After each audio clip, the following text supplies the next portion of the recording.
Yes, and a lot of that comes out of the Enlightenment, this idea of the aristocracy of everyone, that everyone can just be in charge and everyone's equal and all of this. And so it has become now a religion on the left.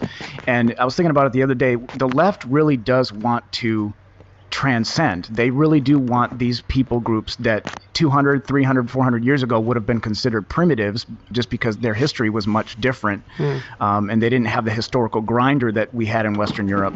But they really want to bring them up, and they just can't hear the message that multiculturalism doesn't work, and you have to actually bring the average IQ of the groups up in order to give them a first world lifestyle. They just don't want to hear some of the realities because they're just dead set on this. We are going to do this, and if you get in our way, we're going to dehumanize you. And that's a result of that Enlightenment idea of the aristocracy of everyone, and it's a result of the point I was making earlier, which was, for example, England was an island.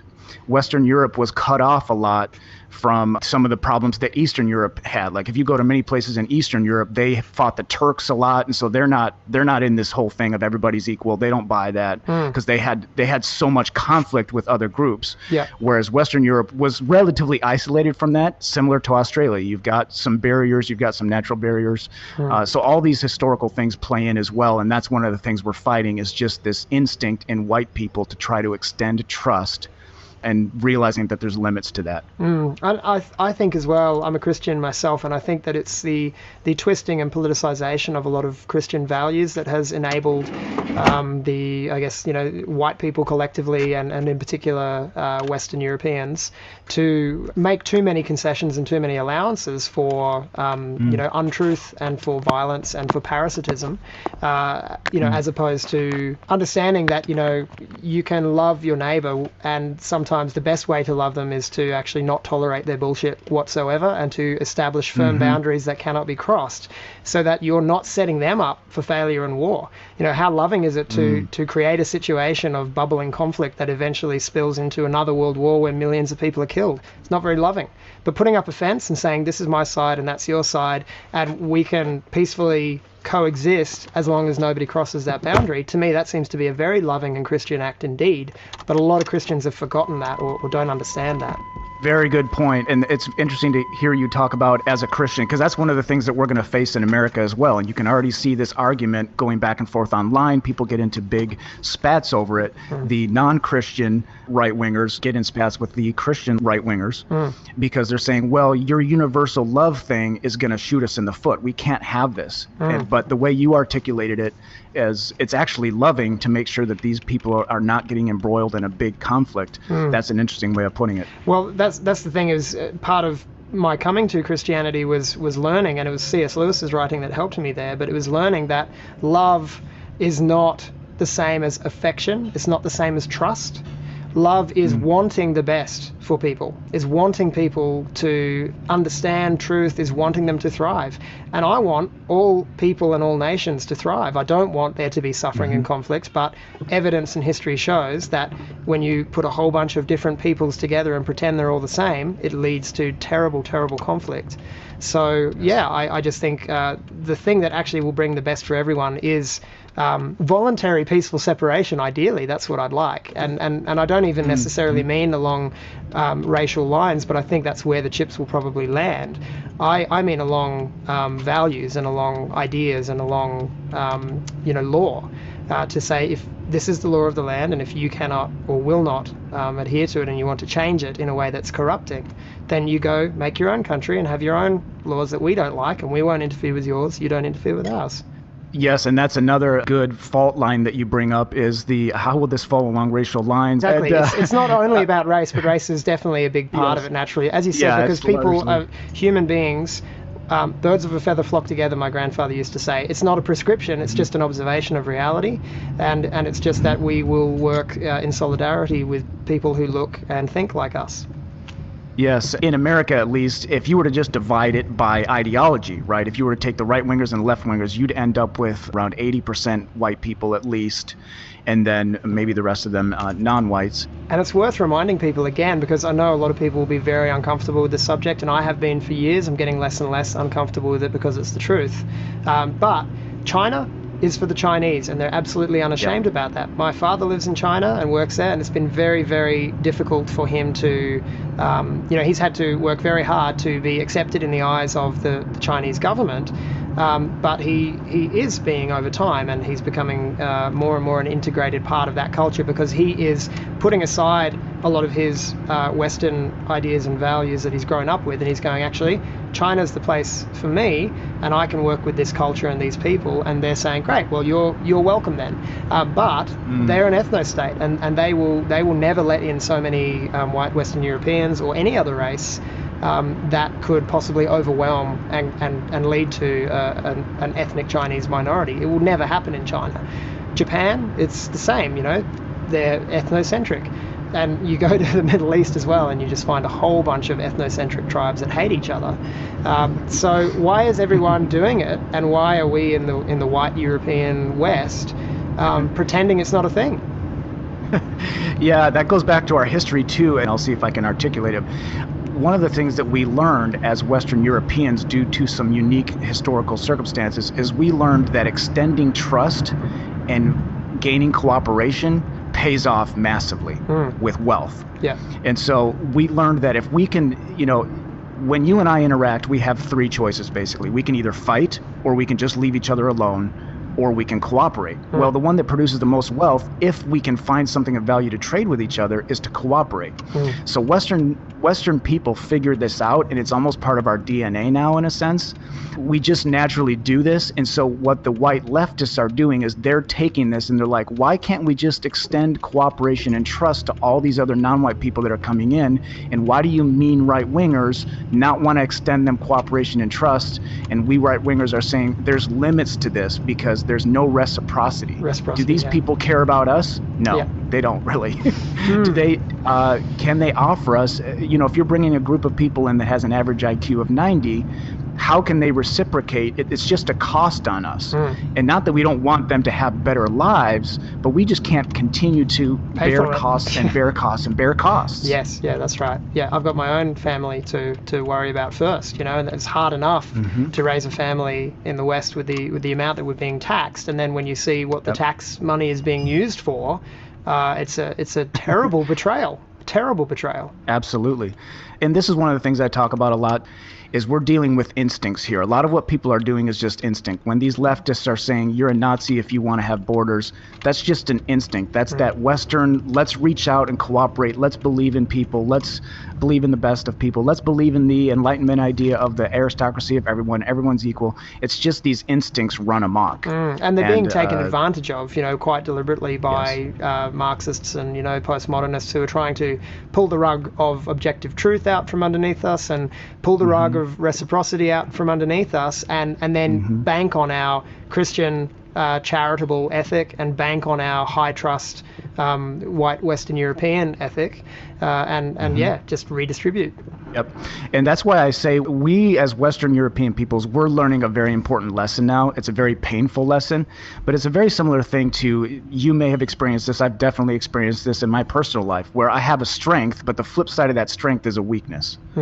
And so Western European peoples have a tremendous strength, which is we know how to reach out and create high trust situations. But it's like in your personal life, you can extend trust too much to someone that doesn't reciprocate, and then you just become a doormat. And so we're learning this lesson. We're having a weakness of ours, which is the flip side of a strength, punished right now. And so we're learning it at different speeds. But it's a necessary lesson. It's a painful lesson, but we have to learn it. Absolutely. And we just see the left continuing to double down, triple down, quadruple down in spite of our warnings. And this is an example. This conversation itself is an example of how people on the right are polite, generally want the best for people. We're not tyrants. We just want as much peace and prosperity as possible for as many people as possible, and we're trying to do it through observing history factually, and observing human behavior factually. And of course, I strongly expect there'll be all kinds of emotional reactions from people to this conversation when they see it, and there'll be people calling us names and bigots and Nazis and all that sort of thing in the comments. that continuing to put your fingers in your ears if you're on the left and ignore the reality of the situation is what's going to bring about the thing that I don't want and that you don't want, which is war. But it seems to me they're incapable of listening and understanding, and they're just going to keep pushing until war is inevitable. That's the thing, is they are not, the core of them, their core, they're not capable of pulling back rationally and saying, if I keep doing this, this is going to create a huge problem, and I'm going to bite off more than I can chew. And in America, for example, I'm going to find myself staring down the barrels of 400 million guns. They're not capable of pulling back because they're just acting on instinct. And you know what it is? It's junkie behavior. You know, they're addicted to the government teat. They're addicted to the resources that are distributed to them through the government system, and they can't even allow themselves to entertain the possibility that it's unsustainable and it's all going to fall down on them in a heap. And this is what junkies do. And I would also add to the junkie aspect, they're addicted to the feeling that they have a purpose in life, and they view what they're doing as kind of the final step in the progressive arc of history. If we can just get rid of those pesky white men and those pesky right-wing people, say in America, we can have our utopia, right? Yeah, exactly. And we all know that it's going to be disaster. Well, let's just hypothetically take whites out of the picture for a moment, and let's look at the race relations in America between Latinos and blacks. How's that going? You know, and how will that go without white people in the middle to push them apart and to police? Exactly right. It's just, it's a utopian, it's a fantasy. It's a fantasy. It's not going to work.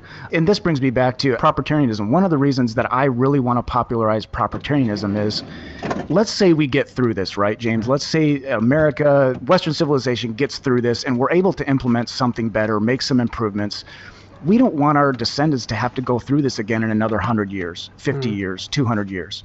We have to implement something that's better that can avoid this. And so that's why when I talk about even the nuts and bolts of propertarianism, having a full definition of property, you're cutting out so much of the conflict because you're giving people legal recourse within the legal system, et cetera. And so you implement that, you are drastically reducing the chances that our descendants are going to have to go through this whole mess again. Yeah, yep. Well, it's a very attractive idea to me. And I'll admit, again, I love these caveats because they feel right, and I try to give them. But I don't understand all the propertarianism yet. I'm still investigating it. There's a lot to read, and Kurt's about to launch some courses in the new year that will dig deeper. I'm looking forward to those and understanding it. But I've been on quite a red pill journey over the last few years, coming from being a soundbite regurgitating leftist by default. I'm a musician professionally, so you know I've grown up in the arts world, and I've been voting Greens since I was quite young. But then, you know, when I actually began to look at things from first principles and use the logical capacity I have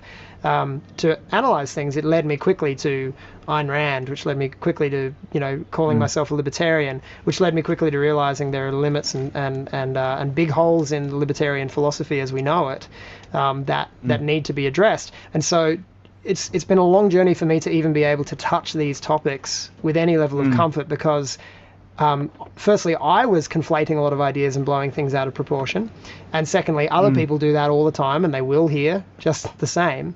But to be able to look at things with nuance and perspective, and also to understand that you can observe history and make fairly accurate predictions about the future that may not be what you want, but wishful thinking won't stop them from happening. And so we've got to be realistic. And propertarianism seems to do all of that.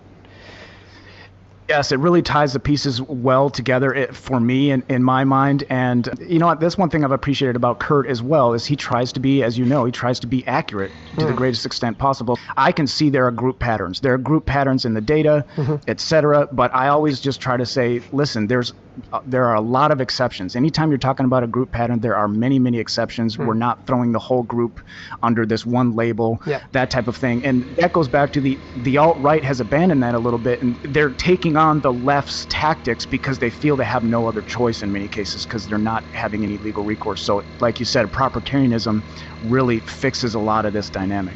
So I would urge everyone who's watching to check out Kurt Doolittle, check out his writing, check out the Propertarian Institute online. They've got a great website with a lot of reading material. I'm still grappling with it. You're obviously still grappling with it, John, but I find that the more I spend with it, the more simple, rational truth I'm exposed to. And it takes a lot of the fear out of my heart, and it also doesn't evoke any hatred in me at all. In fact, I'm finding, and I've been talking to Kurt about this lately, and hopefully I've been of assistance to him with some of the ideas I put forward, but I'm finding that it integrates beautifully with Christianity and Christian values, and I think that could be a crucial alliance in the future, is the proprietarian law for nations with Christian values beneath it, and there's no conflict there. There's a huge overlap, and one of the things Kurt talks about is how does he say it? He says extricating hatred from the human heart, and that's one of the things that he loves about Christianity and that he agrees with about Christianity. But yeah, that's one of the things that Kurt's work has helped me with, is just now I feel like I understand the left much better. I understand all these different groups of people much better because I understand what's going on, and it's hard to hate somebody that you understand. You understand why they're doing it. So even when I fight against them tooth and nail with every fiber of my being, it's not really out of hatred, it's out of necessity. And I have the energy to do it because I'm fighting for everything I value, and I know I'm going to lose it, and my descendants are going to lose it if we don't win. Yes. But we are going to win. But it's not out of hatred. It's out of necessity to make sure that Western civilization survives. Absolutely. Well, John, thanks so much for your time today. It's been a really good refresher for me, and I think probably a very good primer for a lot of people in what proprietarianism is about and the problems in the world that it is a necessary response to. There's a demand for this kind of solution, and it seems to be meeting it as far as I can tell, but I'm going to continue the investigation with full skepticism. And yeah, I mean, if there's one takeaway for people, it's like, examine in yourself when you speak to others and when you make claims. Examine your language and how truthful are you being? Can you be more truthful? Can you frame things as feelings, intuitions, instincts, or hearsay properly, so that you're not making false truth claims? And I think if people begin to actively be mindful of that within themselves, it will have a huge ripple effect in our culture and in our law. All other catastrophe coming aside. Agreed. Absolutely agreed. Great piece of advice.